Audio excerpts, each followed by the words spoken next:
YouTube to load. So we jump right into it, and then I can also start to record the session, right? So countdown.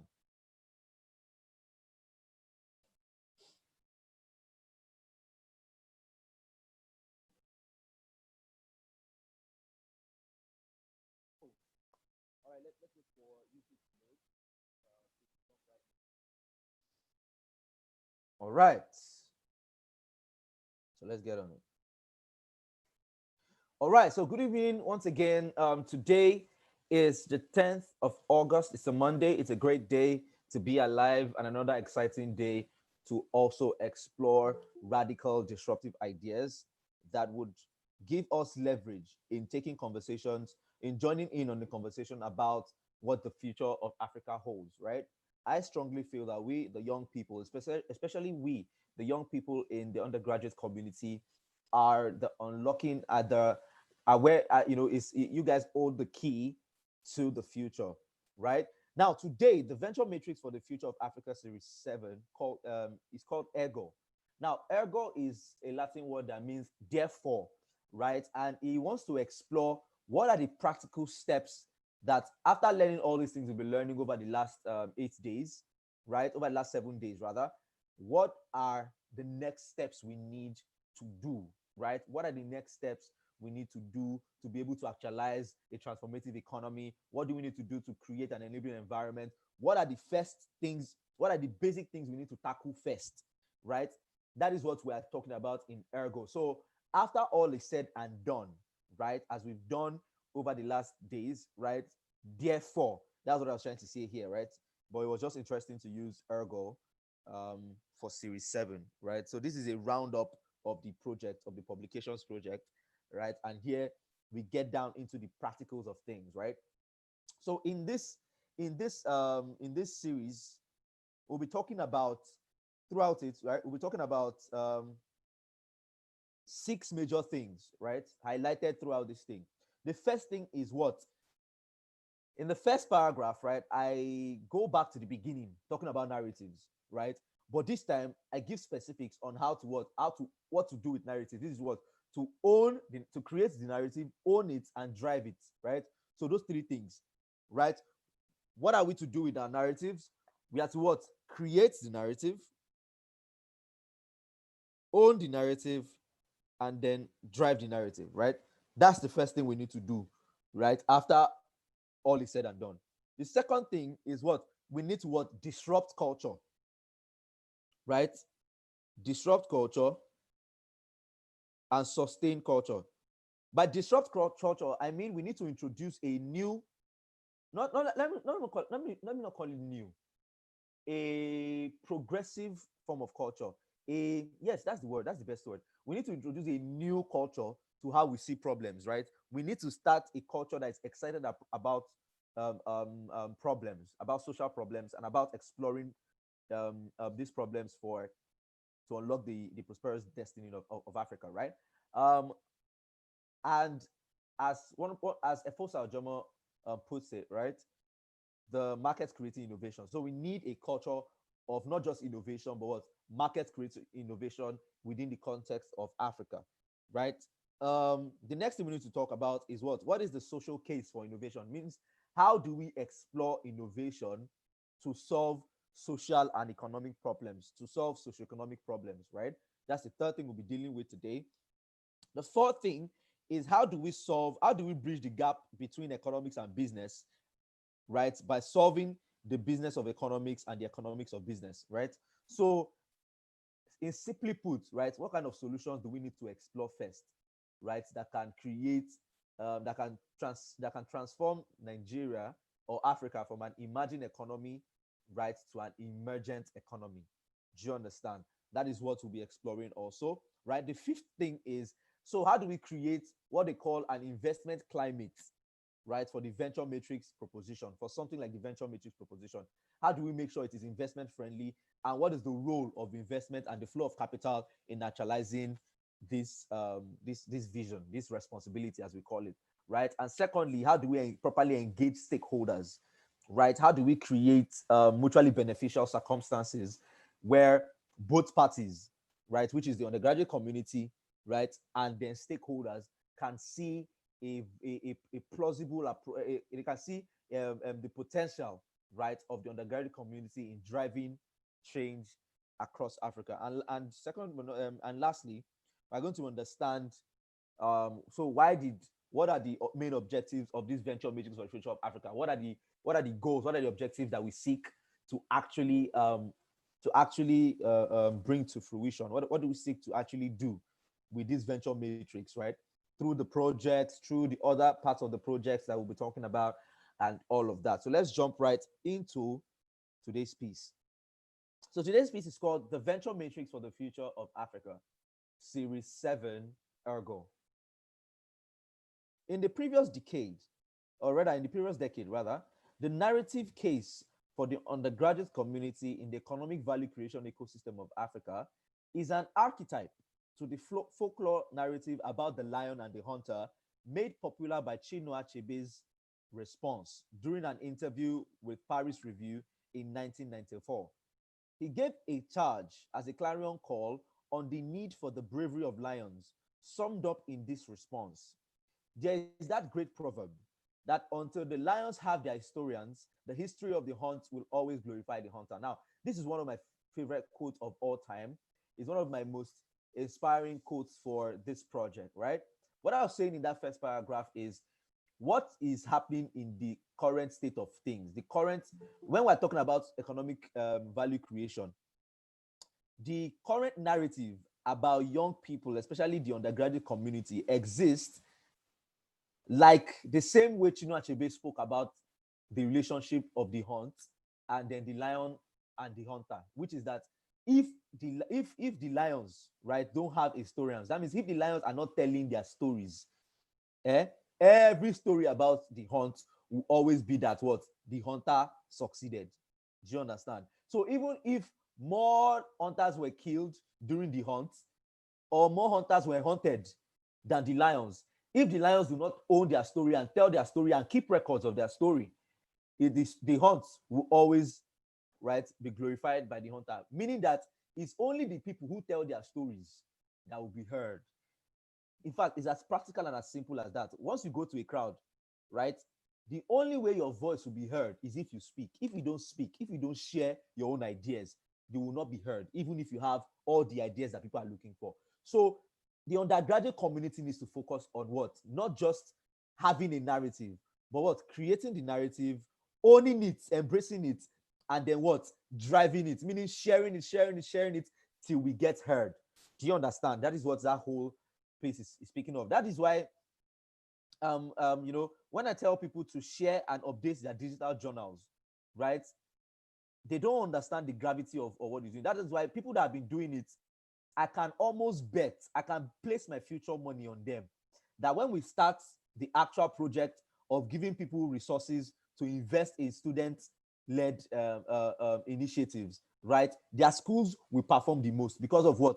They follow the instructions. They have digital journals. They have students in their communities who are reading their posts, who are reading the articles, and are just waiting to just what? Get the resources that will make them what? Explode. I don't want to mention names of schools here, but I need to mention people that I'm very impressed by. People like Modupe Laja, yes. Sorry, I think that's her name. Yes, Modupe Laja, right?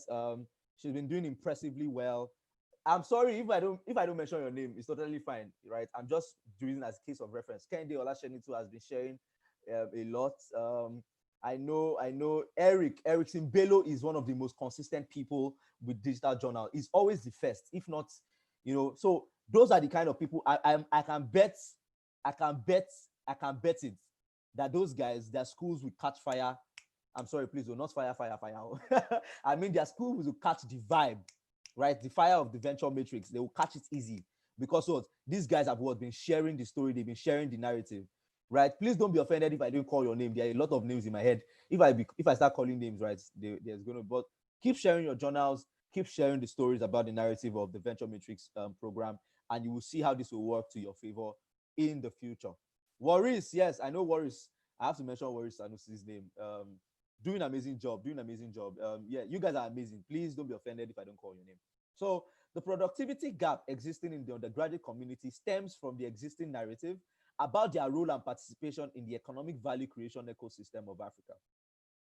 As expressed in a TED talk by Chimamanda Adichie about the danger of a single story, the last decade has been mostly focused on the single story, proposing the value offering of the undergraduate community as the talent supply side of the conversation. Now, what I was trying to say there is there's a popular TEDx video on YouTube and on TEDx website about the danger of a single story, made popular by Chimamanda Adichie, right?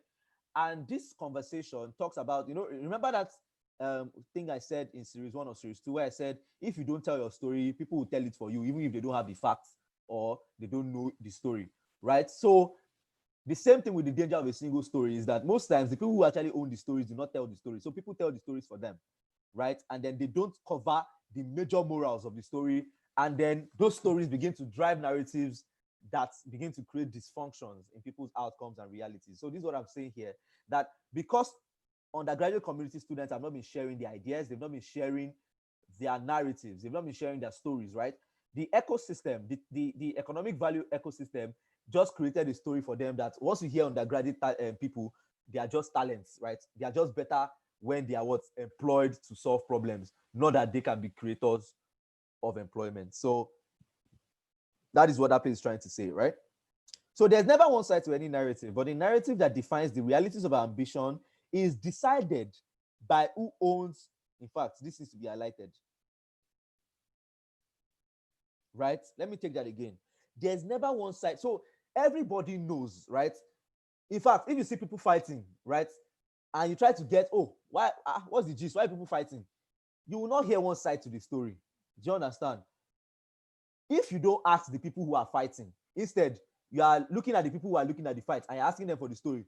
If you do your proper research, you find out that the people who were watching the fight and the people who fought, they will have two totally different stories. Do you understand? So that's what I'm trying to say here, that there's never one side to any narrative, right? But the narrative that defines the realities of our ambition is decided by who owns and drives the narrative, because that shapes the nature of the conversations that are hard and can be hard. So let's use that same scenario of people fighting. So if you are walking on the street, you just see people fighting. You didn't ask the people that were fighting. You just went to one mama who was observing. Do you understand? I say, Mama Alpha, why are these people fighting? She will tell you, is that guy, he just came, he just slapped him. They were not even doing, like, they don't even know each other. They were just slapping each other. And then the next thing, this one just started cursing this one's mother. And the other one thing, he just started punching. That one say he's going to kill him. That one say he's not going to kill him. That he's not going to agree. Then the next thing, kata boss. That's why they are fighting. Do you understand? She doesn't know why they are fighting, but she has created their own why. That is because somebody came and slapped the other person. If you now go to those people, right, and ask them, guy, how far? Why are people fighting? The guy will now say, we're actually wrestlers, or we're in dramatic arts department. We are doing a promotion for a drama that we want to act this Sunday. So we just decided to do a public display of fights. Can you see two different stories, right? But the reality, if you only take that mama story and you're going on the way, that means every time you see those guys, you see them as what? Fighters. So until you ask them for the actual story, you now learn that, they are not fighters, they are just what? Dramatic art students. That's the power of stories and narratives. It defines the reality of every person that is observing it. That is why if we don't own and drive our stories, people will continue to create what? The same narratives are what? Defining our current reality. That is what I'm trying to say there, right? Our ambitions will be cut short based on the narratives that already exist around us. That is what I'm trying to say there. So this is very important to note, because according to Lawrence M. Miller, Lawrence M. Miller is a professor, right? Right? The average person on this planet is adaptive in adapting to the realities of their environment. That is, the realities of the environment define the reality people are likely to conform to, which drives their beliefs, values, behaviors, and actions. Now, what this trying to say is that the power of narratives in creating an environment, right, or creating parameters, creating how much we can do, right, is very significant, because human beings don't like stress.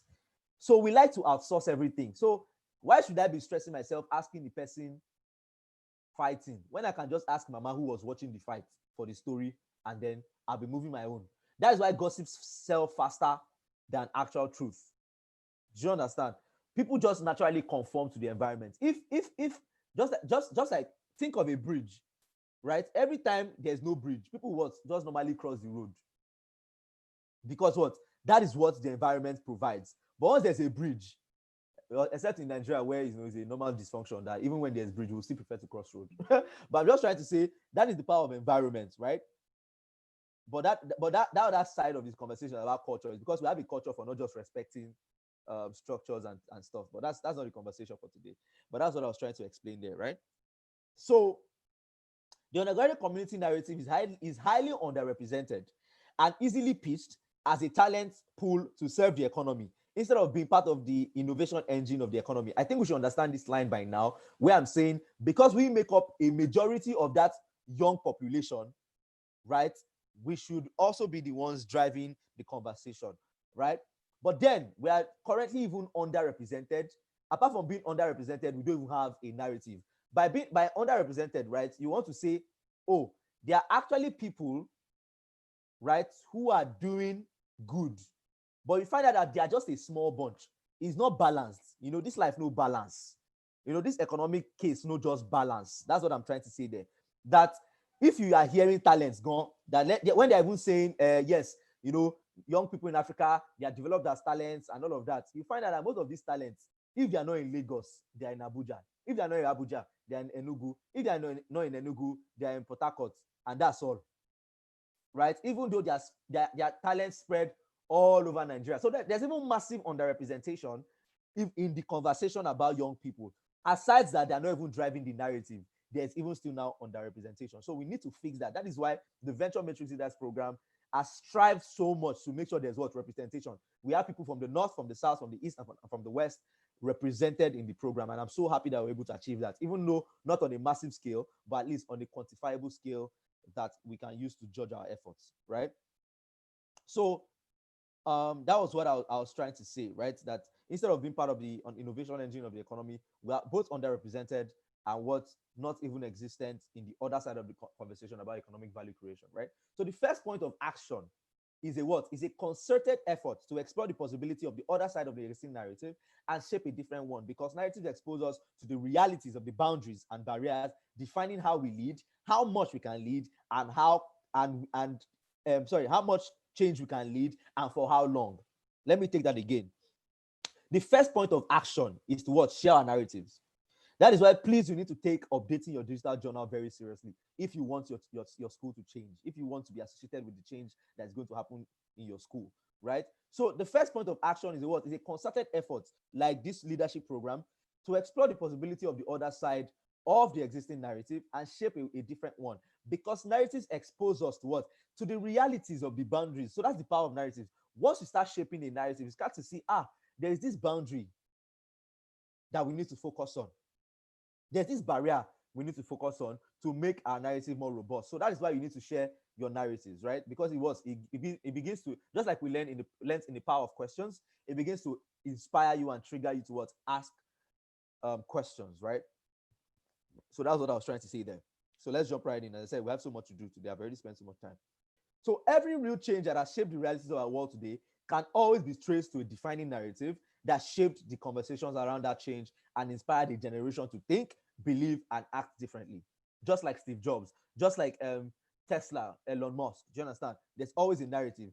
Once you ask about the Elon Musk, the Jeff Bezos, you find out that there was a narrative about how they became, right, and how they began to inspire a generation to think, act, and believe differently. So to this cause, the Venture Matrix for the Future of Africa has been focused on the initial purpose of establishing the narrative. So that is why, so the whole focus of why I wrote this publication was what? Narrative change, basically.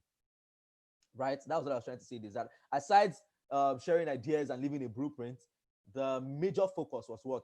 Present a different narrative that drive a different narrative. That's basically what I was trying to say this, right? That we focus on the initial purpose of establishing a narrative to shape the conversations about the untapped potential of the undergraduate community through Series 1 to Series 6. To cause real change, the undergraduate community needs more representation in the conversation about economic development and participation in the economic value creation ecosystem. The undergraduate community, especially its leaders. So this is a call to you guys on the program. The undergraduate community, especially its leaders, you people, you need to own the narrative and drive the conversations around the value creation narrative. So that is why on the next segment of this program, we're having what we call the forum. So these sessions we've been having, these live sessions based on every piece, right, has been called what? The onboarding sessions. But the next one is called the forum. So you need to come heavily blazing to drive conversations with stakeholders to say, these are the things we need in our school, right? Give us the resources, give us the tools. This is our superior argument to why we think we can join in the economic value creation conversation. That's what I was trying to say this, right? And it will start from you leaders, not the ordinary students. It will start from you leaders who these students look up to and have given the responsibility to drive the realities of the aspirations on campus, right? So it starts with you leaders. Everything rises and falls on leadership. So as leaders of tomorrow, we need to own the narratives of what? Of today. If we are going to cause any real change, it has to be done today, not tomorrow. They told us we're the leaders of tomorrow. That is fine, right? But we need to own the narratives today to become those leaders of tomorrow. So we even need to start leading from today, basically. So that's what I'm trying to say this. And the onus is on you people, the leaders of these undergraduate communities. You people in the churches, you people in the political space, you people who are just students doing volunteering to causes, you students who are innovating, you students who are building businesses, you are the leaders. That it will need to start from. Everything starts from the head. That was that regular proverb that says if the fish starts to rot, the fish always starts to rot from the head, right? The whole fish is bad. Do you understand? So it starts from what? The leadership, the top, the head, the leaders. So young people in the undergraduate community must own their narrative, master it, and build structures around it for it to become the narrative. So what I'm trying to say here is that until we start to do these things, until we start to create systems, until we start to build things, right? The narrative will always remain the narrative being built for us by other people, right? But until we master the narrative, sustain the narrative, and drive the narrative, it will not become the narrative. So we need to focus on having narratives about us to not having the narrative about us for us to cause real change, right? That's what I was trying to say there. We must begin to speak about the change we want to see until we start to believe that we can cause the change and are excited enough to take actions that can ensure we make it happen. This is a frameable, this is a quotable, you can quote this anywhere. It was said by Battelle, the fiery-eyed owl, right? That we must begin to speak about the change we want to see until we start to believe that we can cause the change and are excited enough to take actions that ensure we make it happen. So you can see the process of leading change here. You must first speak about it. If you don't speak about it, you're not going anywhere, right? So you need to speak about the change you want to see. Paint pictures, just like the way I'm doing, right? Paint pictures in people's mind. Have conversations, share ideas, share your thoughts, right? Then when you do that long enough, you begin to believe your ability to make it happen. Like now, this 8 days has made me, in fact, more than ever, right? It has made me believe, right, that I can actually cause this change, right? And then when I start to believe it, I will now get excited enough to start to take the actions to ensure that I can make this change possible. Do you understand?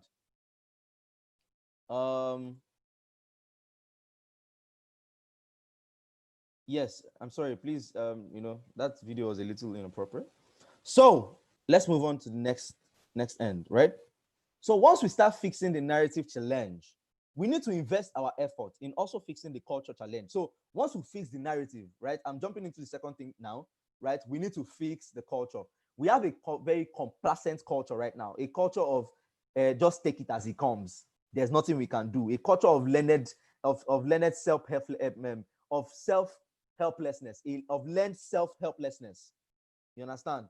We need to change from that culture of self, wow, it's a very complex word, so forgive me, of learned self-helplessness. That's the word, right? That's the culture where we just take it as it comes. Leaders are doing anyhow. We'll just complain and just rant. We feel helpless. There's nothing we can do. No. We need to change that culture from a culture of learned self-helplessness to the culture of market creating innovations. So that is what we're jumping into, right? So once we've changed the narrative, or we're changing the narrative, we need to jump into culture. So culture is one of the most underexplored mediums of socio-economic power on this our side of the world. Developed economies and developing economies like China and the United States of America, respectively, defining the global economy and driving the realities of the world, have been able to exploit culture as economic and even social power. That is, one very significant feature of a developed economy is a developed culture, a culture that is infused into their economic and socio-economic structures. That is simply what I was saying here, right? That developed economies integrate culture into what? Their economic engine. So this is a model that the undergraduate community must adopt to achieve the purpose of the proposed venture matrix for the future of Africa. So this is what I'm trying to say is you need to imbibe the culture of what? Market creating innovation. The culture of innovation needs to be the culture in the undergraduate communities, right? We can be creative and infuse the existing culture within those host communities. Like now, you are in a Yoruba centered you're in a Yoruba centered community, right? So when you're developing, let's say if you find out that you need to develop an app, right? Or you need to, in fact, you can't, old people don't, you cannot be developing apps for old people. But let's say you develop a solution where you develop a solution, right? So you can do it in Yoruba language to easily communicate, right, with your target audience. So imbibe those things like culture. You make sure that the people at your office are culturally dressed so that the people within that culture can relate.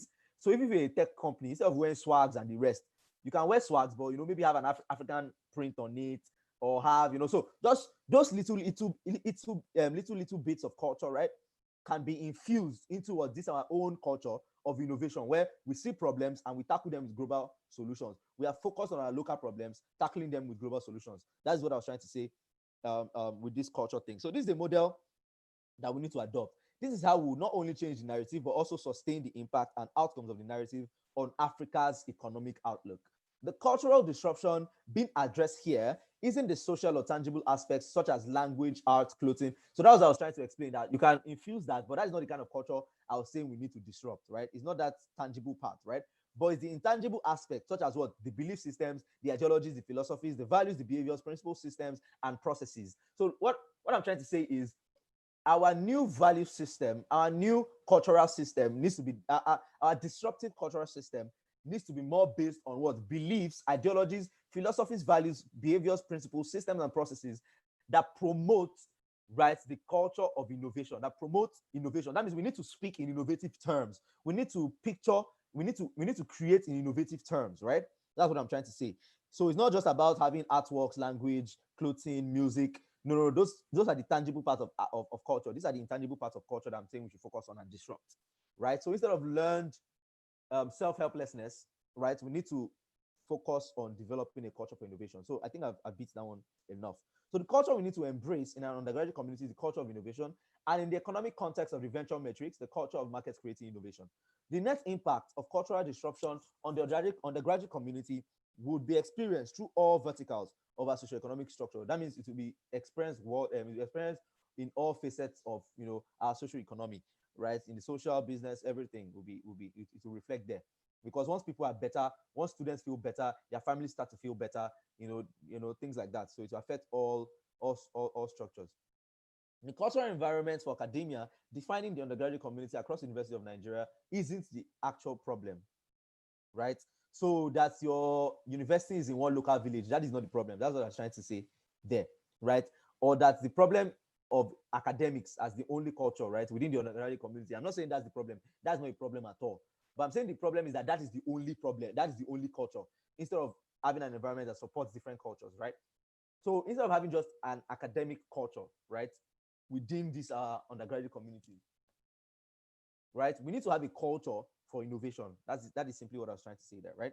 That the cultural environment for academia defining the undergraduate community across universities in Nigeria isn't the actual problem. The problem is that it is the only culture defining the community in an economic environment whose future is dependent on what? On diversification. So imagine in Nigeria where we're talking about diversifying our economy, right? And we're not diversifying our human development. It's crazy talk, right? So that is what I was trying to say there, right? That we need to start diversifying from even our structures, like even our educational structure. So our educational structure should not just be focused on the culture for academics and scholarly competence, but also on the culture of innovation and as many other cultures as our economics demand for.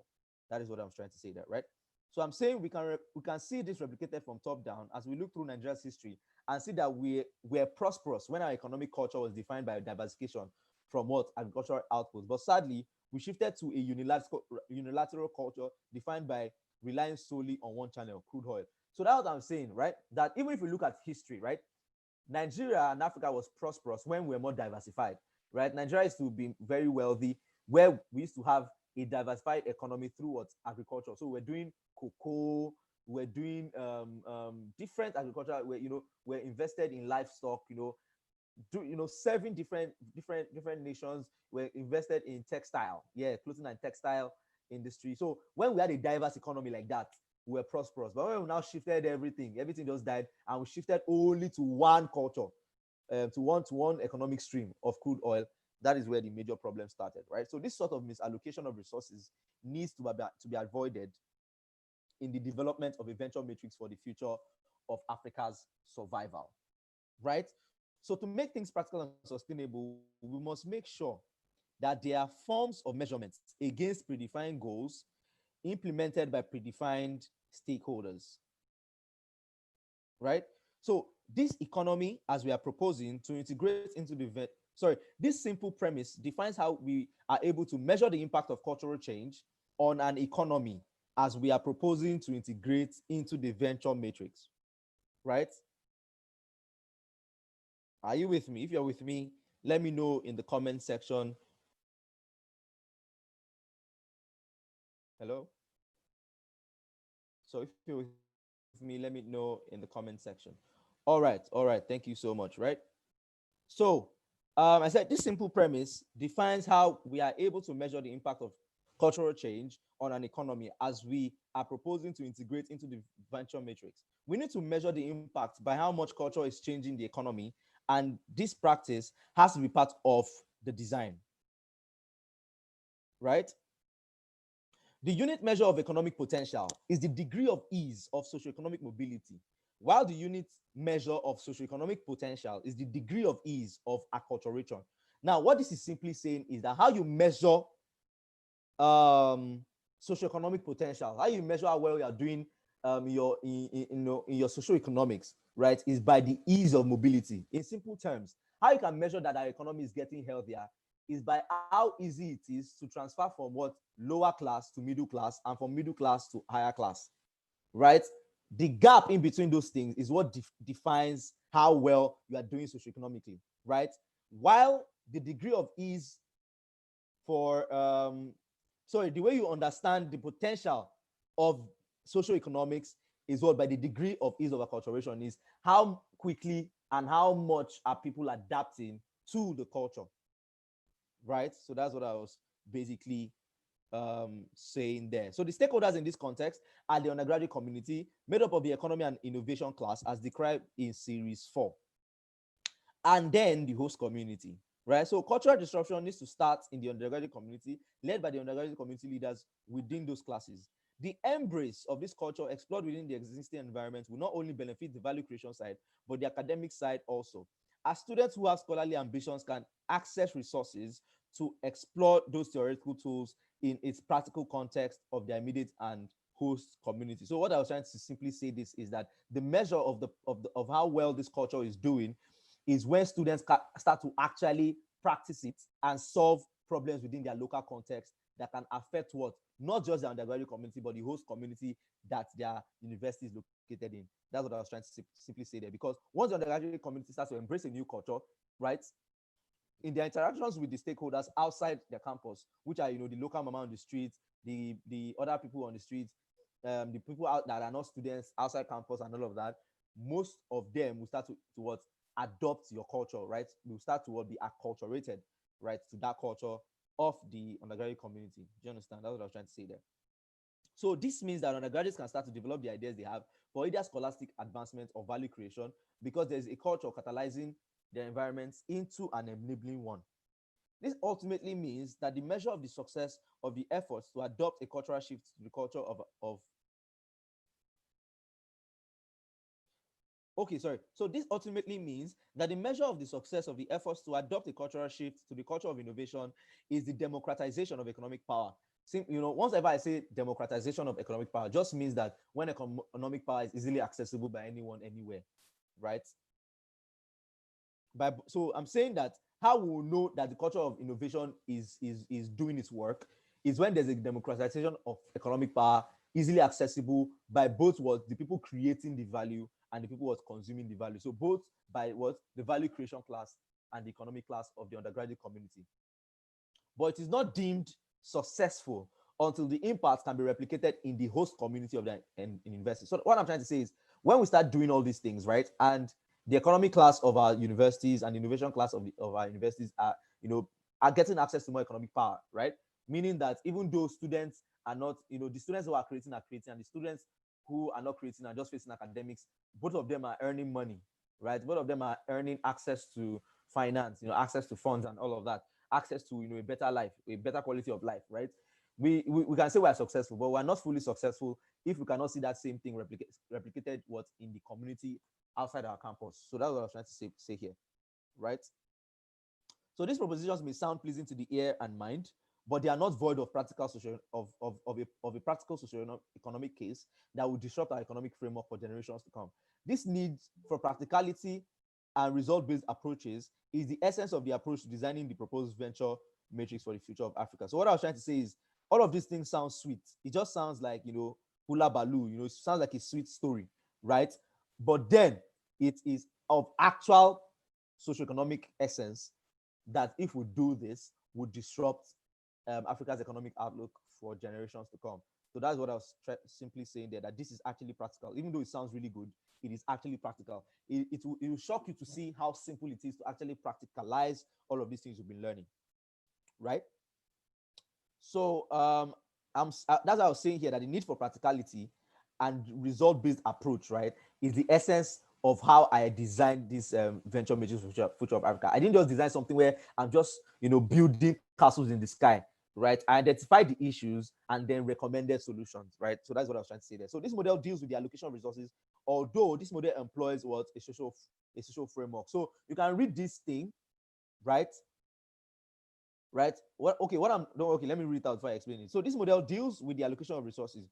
Although this model employs a social framework, it is economically designed at its core. So what I'm trying to say is, even though this thing is economically designed, the framework is social, but at the core is economics. That's why I remember telling you during the onboarding session that this thing sounds good, right? But we will not deploy all of these resources in universities that do not meet the investment case. In simply put, is until your university passes at least those first 3 stages of development, where there are enough groundbreakers, there's enough awakening in the communities. That means you have enough communities, and it is ripe for creating an enabling environment.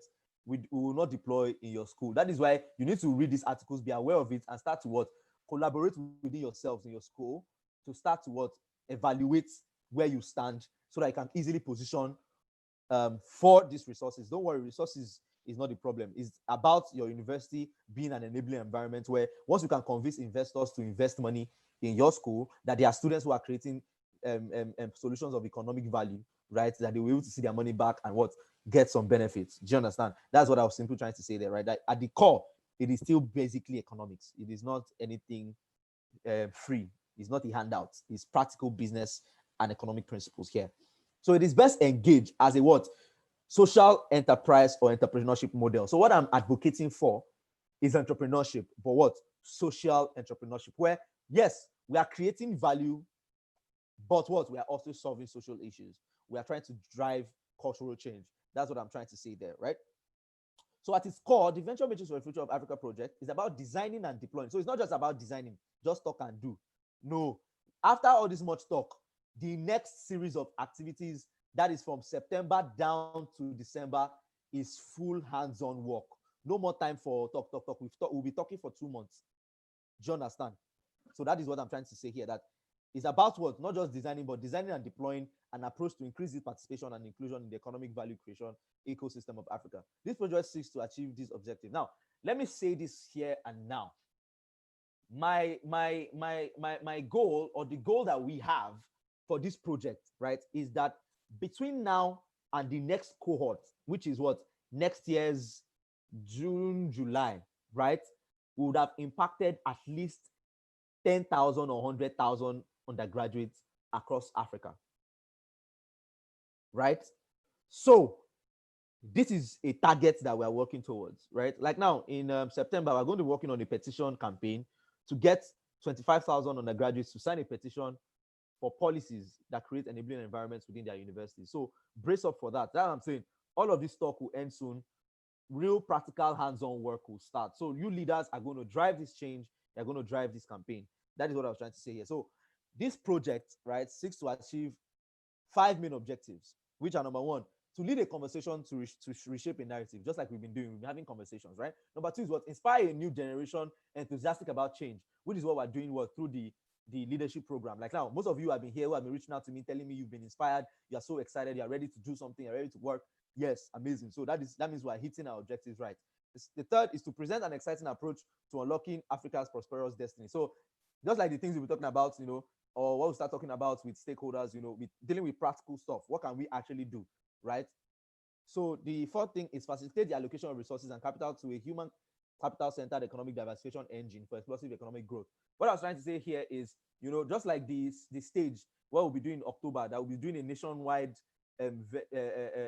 competition for students to innovate on solutions that solve their local problems with global solutions, right? And get access to what? To a whole year's program of mentorship for 6 months, and another 6 months for being funded, for the ideas getting funds, right? For the next 6 months. And then they're also going to get help hands-on building what they are in the program to build. So that's what I was trying to say here, right? To facilitate those resources. So myself and my team will be talking to resources, to investors all around the year. We've already started raising some very interesting amount of resources, right? Just ready to hit that target of impacting 10,000 people between now and the next cohort of the Venture Matrix Leadership Program. And the last is to bring to fore the untapped potential of the undergraduate environment, right? Or it should be community. So the undergraduate community. So these are what the objectives. These are the things we tend to achieve. Where at the end of the year, when we're looking at our books, we can say, okay, yes, out of these 5, we achieved a lot. Do you understand? So that is why we are on this program together. That's what I'm trying to say. Now, what this means is that as good as the proposition sounds, it won't be deployed in undergraduate communities that do not fit the economic case at this initial stage of deploying the venture matrix model. So I've already explained that. Leaders of undergraduate communities need to be aware of this possibility to be a part of this conversation. I've already explained that. They are major stakeholders in the possibility of undergraduate communities positioning themselves as the engine of transition for Africa. I've already explained that, meaning you guys hold the key, right? The fate of your university actually rests on you. That is coming from this angle. You understand? I'm not God. I don't decide your outcomes. But I'm saying, as far as this venture matrix, right, you that are here representing Unilag, Ibadan, OAU, Enugu, you that are here, you are the fate of your university. So if you perform well, your university will be grateful to you for it. And of course, you get all the recognition, all the accolades that you deserve, right? And if not, your university will miss out on the chance. So that is why you need to take this extra seriously. It's not child's play. We're not playing here. We're here to do actual stuff, really, really actual stuff. I remember talking to someone I worked with in 2020, late end of 2018 and 2019, right? I remember running this project. I think I mentioned it during the Venture Matrix, right? Where there was actually 20 million naira, right, to deploy, just to give to students to build stuff, right? But of course, when we did our research, when we were doing our due diligence, we found out that the student environment wasn't an enabling place. It doesn't have a healthy investment climate. There were no business models to even support the investment and flow of capital, right? That is why. So there was 20 million naira on the table, right?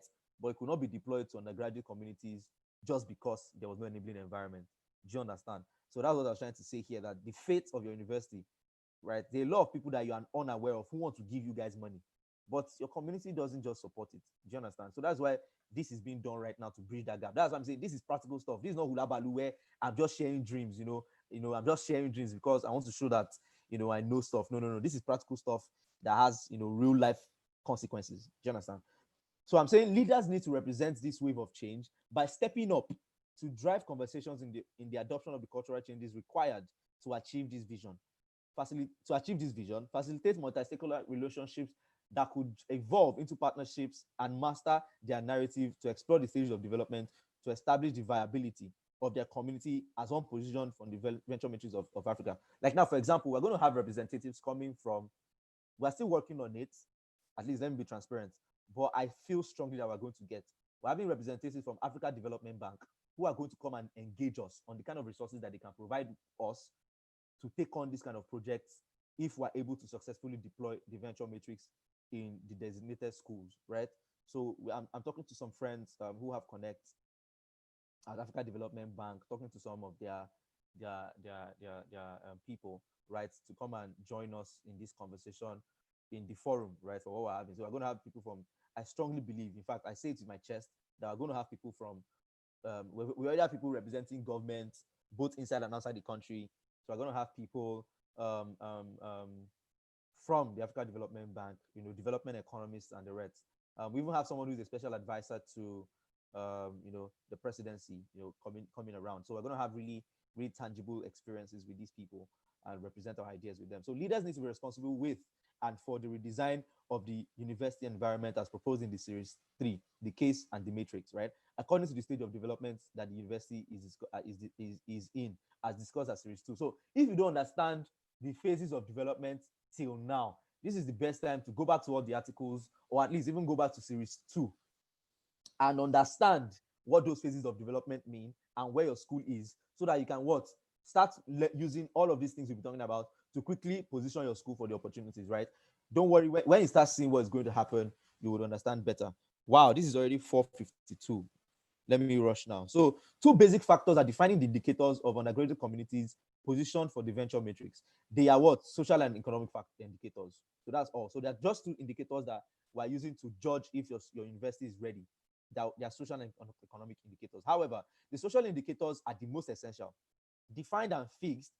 So the social indications are defined and fixed, while the economic indicators are flexible and allow for variations. What this simply means that when we are evaluating your school, right, we want to evaluate it both on what the social indicators more than what the economic indicators, because the economic indicators can be created and developed, but the social ones, those ones are very strong, right? In this proposition, the social indicators account for 55%, while the economic indicator accounts for 40% and 5% for the unaccounted. Do you understand? So there are things that we cannot, that our eyes or our minds have not captured yet. So that's what we're allocating to 5% of evaluating if your community is ready for the flow of investment, right?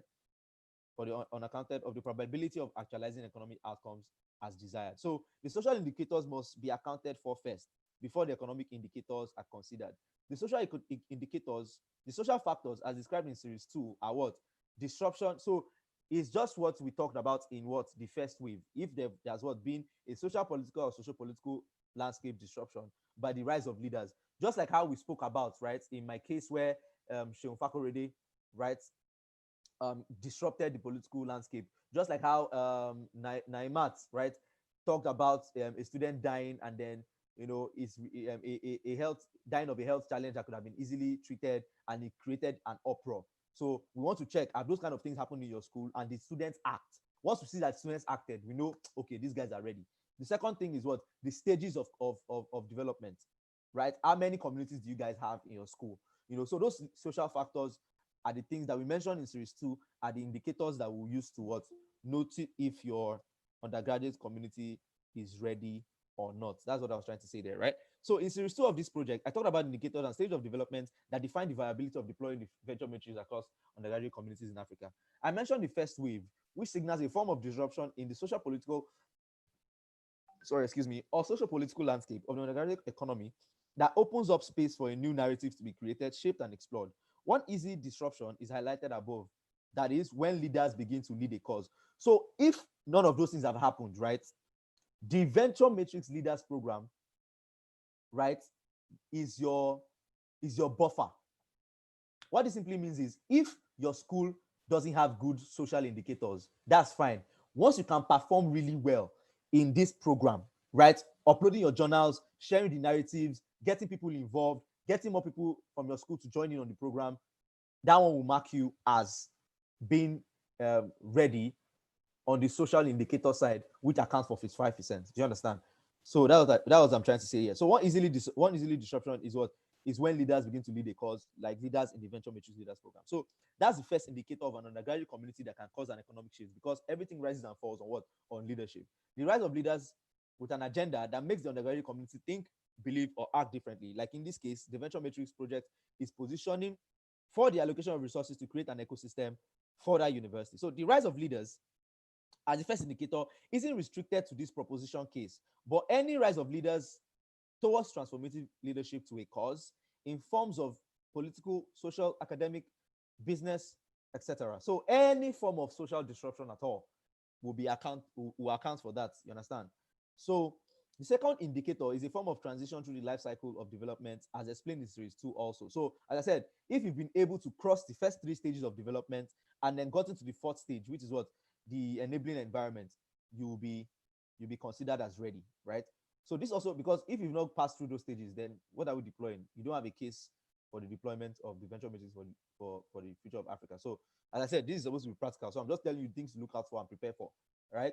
So as I said, for those who, maybe they have been slacking, they've not been attentive, it's fine. You have another chance, right?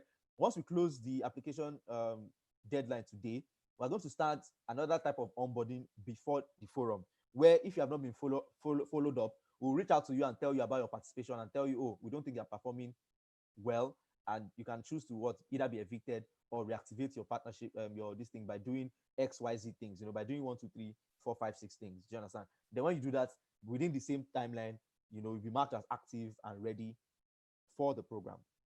So this also reinforces the faith that there are defined talent pools that can be engaged with resources to solve specific problems or explore specified opportunities. Any stage of development below the 3rd stage of development doesn't inspire investor confidence in viability of the venture matrix within our community. So what that means is, if we've not achieved those first 3 stages, it will be hard to convince an investor to invest in your school. So the economic indicators are a set of metrics I designed for the venture matrix, and I'll be using my alma mater, Obafemi Awolowo University, as a case of reference. They represent a set of factors to be considered before deploying the venture matrix resources to that community, right? So I'm saying that I'm going to use Obafemi Awolowo to explain how these indicators work, right? Because they represent a model that we can work with. So the economic indicators of the venture matrix, in no particular order, as listed here, are: number 1, the number of undergraduate communities in the hosted tertiary institution; access to markets, most preferably undergraduate markets; diversity at university and host community governance; access and proximity to natural resources; real estate portfolio; the density of corporate presence or penetration in either the undergraduate community or host community; road network and infrastructure to facilitate access to markets; demographics; socio-economic health and performance of host community. That's, for example, that is civil society organizations and the nature of social challenges; economic position and portfolio of the host community; and degree of access to an innovation plus alumni network. Now, what I just read out are what the economic indicators. That means, what are the things we are going to look at before we say this university, this undergraduate community is ready for the venture matrix resources. Do you understand? So I didn't talk about them much, but they will be discussed in the book I'm going to be publishing in September of 2020. So by next month, by the last week of next month, by the grace of God, I'm going to be publishing a book based on this project, where it's going to outline everything in details, right? So my team and I will be working hard on developing the project, and we're working towards that timeline by God's grace, right? It's a lot of work, but we will do it, right? So if you're a writer and you think you want to jump in on the project, you want to work with me to develop a book, to develop the book around this project, you can reach out to me on WhatsApp and show me what you've done, and then let's have a conversation about it, right? So Obafemi Awolowo University in Ile-Ife, Osun State, is a befitting reference case for these indicators and is well positioned for the deployment of the venture matrix. The score points for these 11 indices of the venture matrix indicators is an average of at least healthy scores across 5 indexes to protect investment. So what I'm trying to say is, even though I listed 11 indicators, right, your school only needs to perform well in 5 for us to at least to at least consider it right? So you don't have to have all the 11 indicators before we think your university is ready, but at least five, because those five would at least say, okay, at least that is almost average, right, of the 11 indicators. And of course, we can take on the risk of investing in your school. So yes, so that was what I was trying to say there. So using IFE as a case study. So why I'm saying IFE is very ripe. Let me expose it to you. So as you can see this table, right? Just follow me with this table. You can see number one, prospects, which is what? The university. So in fact, you can create this table and send to me just for me to tell you if you are ready or not. Understand? So the prospect, which is what the undergraduate community we're looking for, is what? Obafemi Awolowo University. The host is what? Ile-Ife, Osun State. That means where is the university located? Is what? Ile-Ife. So these are the indicators, right? These are the results, and this is the score. So indicator number one, the number of undergraduate communities in the hosted tertiary institution, meaning how many communities are in OAU. We have well more than 10, almost 20 communities in OAU. It is amazing. There are almost 20, but that's why I just said above 10, right? 10 is a very amazing number, right? Talk less of in OAU where is more than, is almost 20. I'm sure I don't even have the numbers right, but I know it's more than 15 at least communities in OAU, right? So over 5, they score 4, right? Access to markets, most preferably undergraduate markets, right? OAU has above 7, meaning that surrounding on OAU, right? There are more than 7 universities and markets connected to OAU, right? For example, from OAU, especially Ife, right? You have access to markets like Akure, Ibadan, Lagos. Even Ife is centrally located. It gives you access to every part of Nigeria, right? Access to the east, north, south.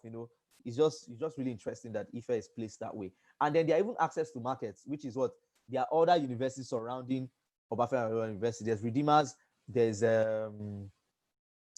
I've forgotten that list, but I know I have the list somewhere. There's Redeemers, there's Ife Poly, there's OUI, all of those. So there are other universities around Obafemi University that create markets. So what it simply means is that a student in OU can start a business serving all those markets. He can create a business that has customers in Lagos, in Benin, in everywhere.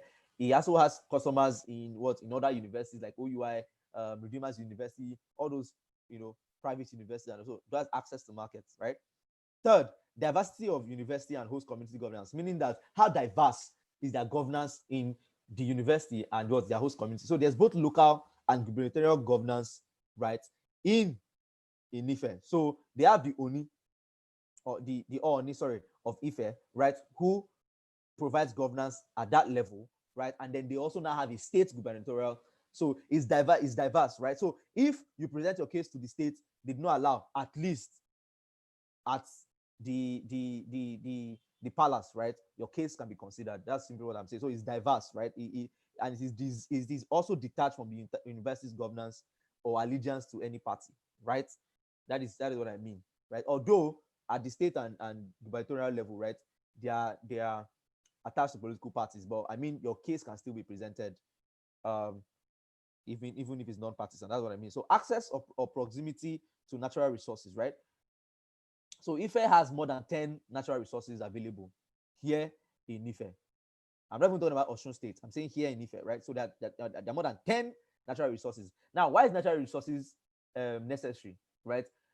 Since we're not going to be working on natural resources, right? It's not like as if we will be mining cassiterite or columbite. No. But the presence of natural resources just provides what? International leverage. It means that we can easily invite conversations from internal relations. As simple as that, right? It's easier to say, oh, we're a gold processing state, right? Working on innovation. It just gives more weightier conversation to, you understand all of that in the book, right?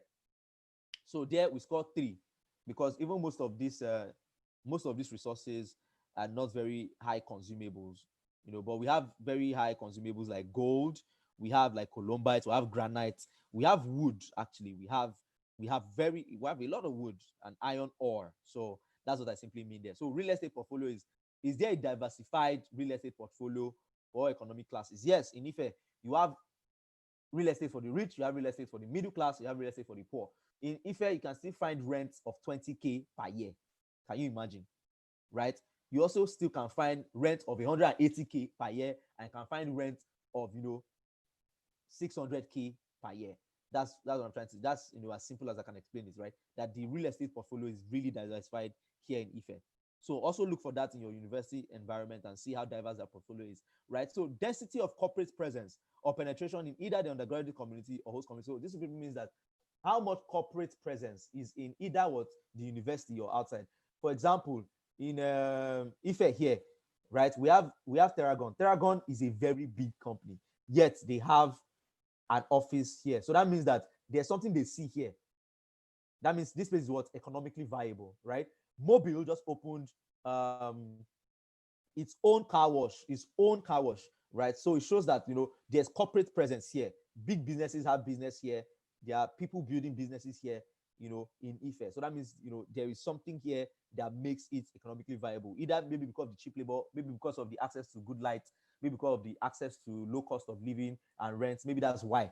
But I'm saying that is an indicator. Once we can see that, oh wow, there are corporate companies here, that means we can deploy the matrix here, right? And in Ife, we have more than 7, right? So I explained here that there's a representation of private organizations in the student environment. So even if you don't have that in your school, but at least you have it in your environment. Like now, maybe you have student ambassadors for this company, or this or students have little companies that are already doing well, SMEs, that represents that, oh, this is an an economically viable environment, right? When you have students representing banks, in their school, these guys are economically valuable because it's an indicator that you can deploy the venture matrix there. Second thing is infrastructure and road network. It's as simple as that, right? How can we deploy a solution where the cost of transportation is high, or there's been so much wastage because the roads are bad? So, but in Ife, there are good roads, right? It's almost an anomaly to see a pothole here in Ife. It's very interesting, right? On the major roads, even within the campus community, the roads are sweet. You can drive without stress, understand? So that's what it simply means, right? That Ile-Ife is a central access to other parts of Nigeria, east, south, and west, and proximal to some of Nigeria's commercial hubs like Lagos, Ibadan, right? So there's infrastructure also in Ife. In fact, Ife right now, they are doing a road construction where they are expanding the road from 2 lanes to I think about 4 or 5 lanes, right? So they start expanding the road networks here in Ife. So it's an exciting stuff, and it's a good indicator, it's a good sign that we can invest in the undergraduate community to partake in these resources that are being provided, right? Second thing is demographic. So we need a dominantly youth demography, both in what the undergraduate community and what the host environment. So yes, Ife Osun State has about 4 million young people, right? That's not even accounting for the student community. The student community alone has more than 30,000 young people, right? Then total of 4 million others, right? So that is a good number to an extent, right? So that's why they score a 4/5 here, right? So socioeconomic health and performance of host community, right, is that steady progress over a 5-year period with rise in civil society organization involvement like one ISEC, JCI, university. So yes, they're the presence. So why they scored 2 here is that they just have presence, but we cannot measure their actual progress, right? In social change. That's why they scored 2 there. But that's why I say socioeconomic health and performance of host community. So I'm saying the JCIs of ISEX, they're doing really good on campus, but off campus, you cannot really measure how much they're doing. But it's a very necessary indicator, right? Like now, Ife some years ago, I think in 2018 or between 2017 and 2020, still ranked the highest in female genital mutilation, right? That's a social issue, right? So for that reason, it contributes to why they scored a 2.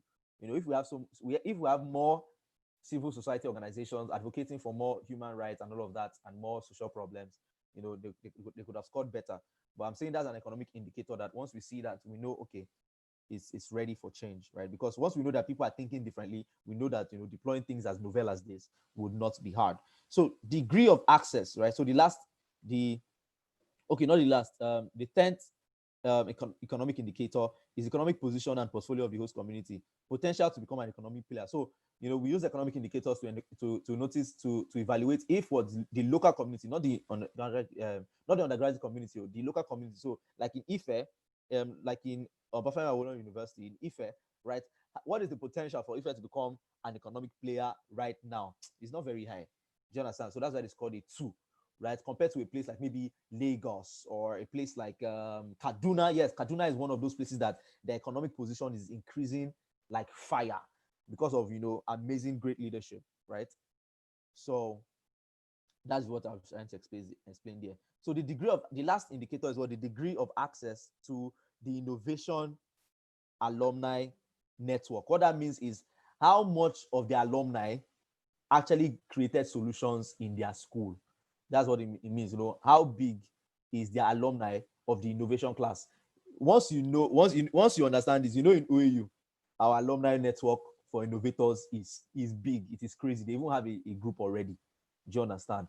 Most of the innovators driving the African ecosystem came from OAU, right? The people that created CC Hub are from OAU, Jobberman from OAU. The list goes on. Even if the founders are not OAU, at least their management team, you will see an OAU person there. So we have a rich network of alumni, right, that can easily, provide this, those resources we talked about people who have done and not sharing their story. So I'm saying we can easily create a network. This indicator just poses how easily can we get access to a network of what innovation class that are from that university. Another university that I know they're having recently they're having a growing innovation class is Lautech, right? Most people from Lautech right now are the ones driving innovation um, in Africa, right, in Nigeria. That's what I was trying to say here. So that's why we scored a 4, right? That's why we scored a 4 in that place, right? So here, finally, so as narrated in the book, The Prosperity Paradox, please, if you've not read this book, you need to read it. It will blow your mind. That if you read Prosperity Paradox, all these things I've been saying will become really easy to understand. The critical drivers for creating and sustaining economic prosperity are what? Finding opportunity in the struggle, investing in markets, creating innovations, which among other things create the jobs that help grow a local economy, and what? Executing a pull strategy of development in which the necessary institutions and infrastructures are pulled into a society when new markets demand them. So, as I said, innovation has to always come before regulation, right? And institutions. So that is what the prosperity paradox also aligns with, saying that let us even start creating first. Let us create an enabling environment, making people create long enough that institutions will just start, arising, right? Infrastructures will just start arising, right? So the most under-maximized of these factors is the role of investment in unlocking the prosperous destiny of Africa through the model proposed by the venture makers. Now, what I'm saying there is one thing that myself, I'm going to be focused on, right, within the next 4 months is this investment side. Is I'm going to be negotiating with investors, right, on how they can actually, why the undergraduate community is actually ripe for investment. That's simply what I was trying to say there, right? So investors are aware of, so investors know that there are talents, they know that there are opportunities, and they know that there's the potential of the undergraduate community to what? Revolutionize the economy. But they can't just put their money there. They need something that secures the money. They need to know that they're putting money in something that actually works.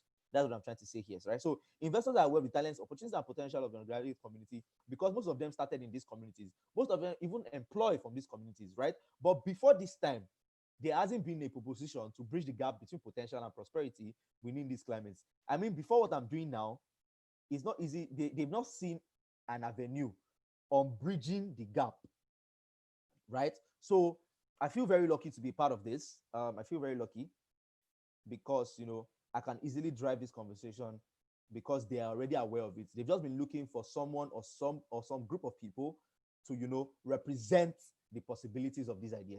So the venture matrix seeks to bridge that gap through the models discussed in series 1 to series 7. I was privileged to see the impact of this investment model adopted in a business in Delta State.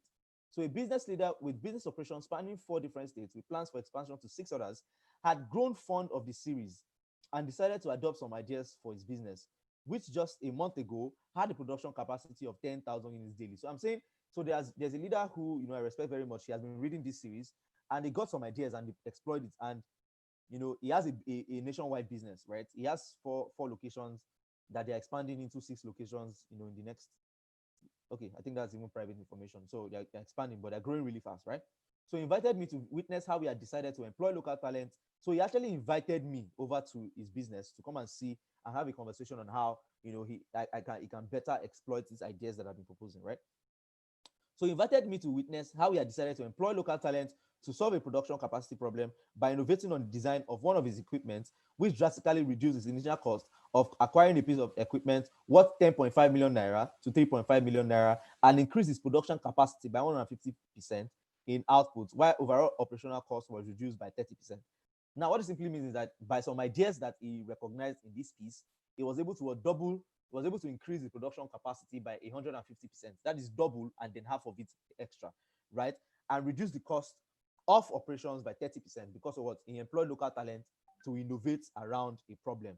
That is what I was trying to say there. So the local talent was a young man who had dropped out of school.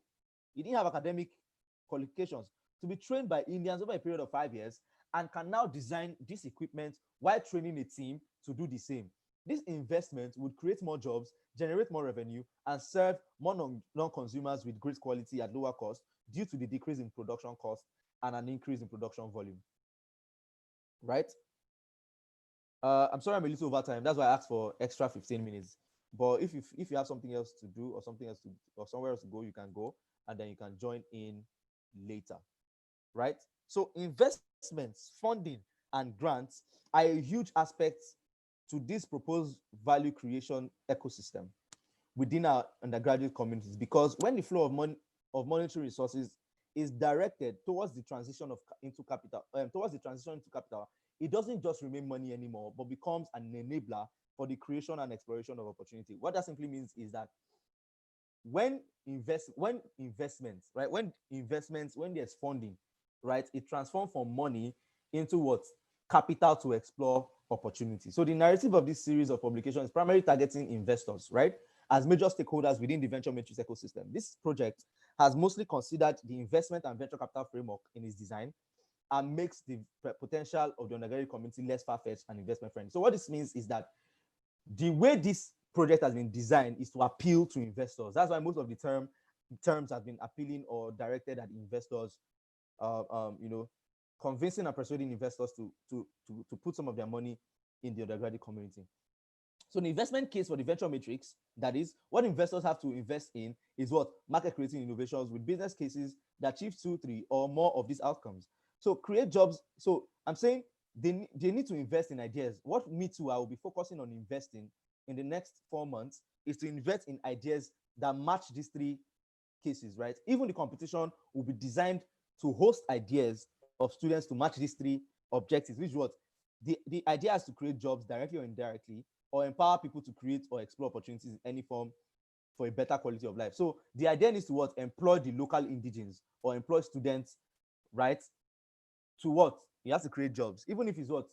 2, of course, we'll not do 2 now because that investment ticket will not be worth the value. So, of course, so the idea is to create a lot of jobs, right, that indigenes can partake in. And also, if it doesn't even create the jobs, that means it has to be able to create.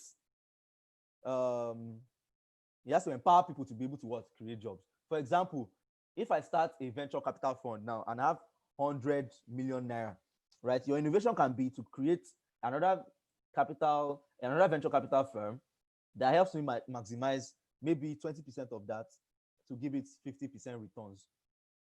You understand? So that would be a viable idea I will invest in. Do you understand? Even though it's not employing people, it's not employing jobs, at least it's investing in maybe other kinds of startups to bring me returns. That's what I'm trying to say there. So the second thing we're looking for is that the idea is to impact what? A lot of what? Non-consumers, but also what? Make a profit. How you do that is what? Disrupting the business model, right? And that means the business model can easily scale in a high volume, low price market environment. That means the solution has to be so cheap and affordable that anybody across any class, rich, poor, or almost rich, can afford it, right? And it's a solution that actually impacts their life, but it also makes a profit. Do you understand? So that it also makes a profit, right? And the business model is that it makes more profits when it sells to more people, right, at that price instead of high price. That's what I'm trying to say. So And then the third thing is that it has to impact and drive cultural change and changes in the behavior of a community or some social impact that directly or indirectly helps the growth performance of the non-consumer market. So what that simply means is that it has to make people better. It has to make people change, right? If your solution makes a grandma, right, more adaptive to technology, if it helps her learn to use more technology or have access to more digital products or helps her have access to uh, uh, uh, um, um, more digital solutions, right? Your idea is viable for investment in the venture matrix, right? So to unlock this investment cases potential, leaders and enthusiasts within the undergraduate communities would need to commit efforts to market creating innovations focused on increasing the economic performance of their host community. They would need to innovate around products. So this is where innovation needs to come up. Innovation has to come across three things. Is either you're innovating new products, or you're innovating new business models, or you're innovating new partnerships. For example, if your own idea is that you can find a way for GT Bank, right, to be able to impact local communities, that is an investable idea. Because what you're innovating was partnerships. You are doing something that's not been done before that GT Bank might probably have been missing. Do you understand? So you can invest in that idea. Or business model is if you disrupt in the way something is being currently done, but makes it cheaper, better, and faster, and easily accessible, to the non-consumers. Or products, so maybe you want to create new drink, right? But instead of using the kind of plastic bottles that Coke is using, you're using a bottle made of paper or something, right? That is biodegradable or no threats to the climate. That is investable. So that's what I was trying to say there. That undergraduates will need to focus on investing on things with this kind of nature, right? That serves the non-consumer market of their host community and serve the economic class of their undergraduate community. So those are their two target audience: the economic class of their undergraduate community, right? And then the host community that they are in. So to round up, right? As I write Ergo in a dark corner of the room, contemplating how to conclude with an end that paints a picture of another beginning, I have an eureka moment. My editing assistant, her name is Tolu Ajibola, sent me a video by the same Lawrence M. Miller that I talked about earlier. And she said, I was taking a course on strategic execution, and this man spoke about the concept of what? The prophet and the prophet story. And immediately I thought of you and what you are trying to achieve with the Venture Matrix for the Future of Africa project. So what I was trying to say is I was thinking of, so how do I even round up this whole series, right? How do I write up these publications and, it will be able to encapsulate all I've been saying about and give actionable steps to the future, right? And then Tolu reaches out to me and says, oh, wow, I'm taking a course on strategic management and things like that. And this man said something that made me, remember what we're doing at Venture Matrix and made me believe in it more and all of that. So she spoke about the prophet and the prophet story, right? And what it means is that, you can check it out. But what it means is that there are people who would, be looking forward to disrupt their environment and all of that, right? Those are what they call the prophets, and they have a story, right? That's simply what it says, right? So it occurred to me that the journey of disruption within me didn't end there, and there's no peace till I can share it as a reality outside me, right? So basically, okay, let me just finish. This goes beyond being a prophet, drafting my vision and making it plain for anyone to see it and run with it. There's a story to the prophet, so I'd have to lead the change beyond just the conversation. Series 7 signals the end of the first phase of this project and the beginning of the next phase. Ergo, it's time to get some skin in the game. So this last place is me reinforcing my promise to myself to see this through and carry others along. So we've come to the end of the onboarding sessions for the Venture Matrix for the Future of Africa. It has been an amazing time exchanging ideas, sharing these very disruptive and crazy ideas with leaders from across Nigeria and some even across the world, right? There's been an interesting and amazing experience for me. I feel very privileged and humbled and very honored by your presence in the program and, visiting. We did this, most of you had to stretch, we did this back to back to back straight for 8 days. So I really value you. I appreciate you. And thank you so much for joining in. Do have a great day. Also, thank you for the extra minutes. I asked for 15 extra minutes, so I have 5 more minutes to spare. Thank you very much. So let me know in the comment section